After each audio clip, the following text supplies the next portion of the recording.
আমি মজা করে খাবো। তাই তুমি মজা করে খাবে? এটা কে রান্না করছে? দিদিমণি। ওয়াও, দিদিমণিকে থ্যাংক ইউ বলো।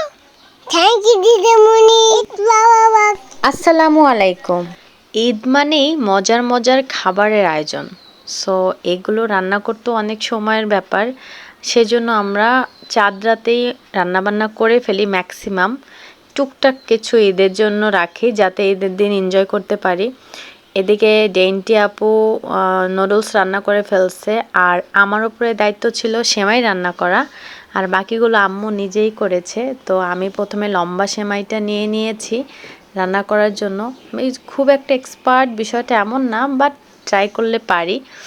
তো এটা রান্না করে নিলাম ফার্স্টে। এরপরে নিলাম লাচ্চা সেমাই। লাচ্চা সেমাইটা হলো নবাবী যে সেমাইটা, সেটার জন্য নিয়েছি। তো যদিও এই সেমাইটা ঘি ভাজা থাকে, তারপর একটু ঘি দিয়ে নিলে স্মেলটা অনেক দারুণ আসে। সেটার জন্য আবার একটু ঘি ভেজে নিচ্ছি। ঘি ভেজে এর ভিতরে দিয়ে দিব একটু গুঁড়া দুধ, আর সাথে দিয়ে দেব চিনি। তো আমি যেহেতু এক হাতে ভিডিও করতেছি, সো একটু এদিক সেদিক হতে পারে। আর ওইদিকে দুধ জাল করে নিয়েছি, কাস্টার্ড পাউডার দিয়ে ঘন করতে হবে। আর দেখতেই পাচ্ছেন সেমাইটাকে আমি প্রসেস করে নিলাম। এদিকে আম্মু গরু মাংস রান্না করে ফেলেছে। আমি একটা ক্লিপ নিয়ে নিলাম জাস্ট।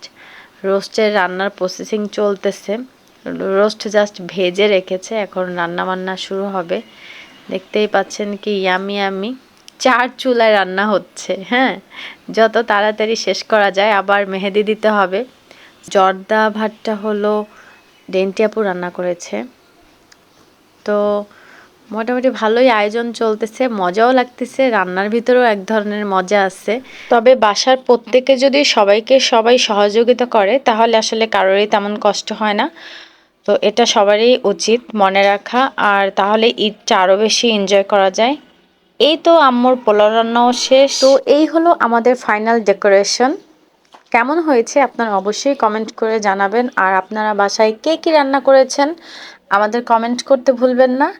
এই ছিল আজকের ব্লগ। সবাই ভালো থাকবেন, রাবুস জিমলদের সাথে থাকবেন। টিল দেন, আল্লাহ হাফেজ।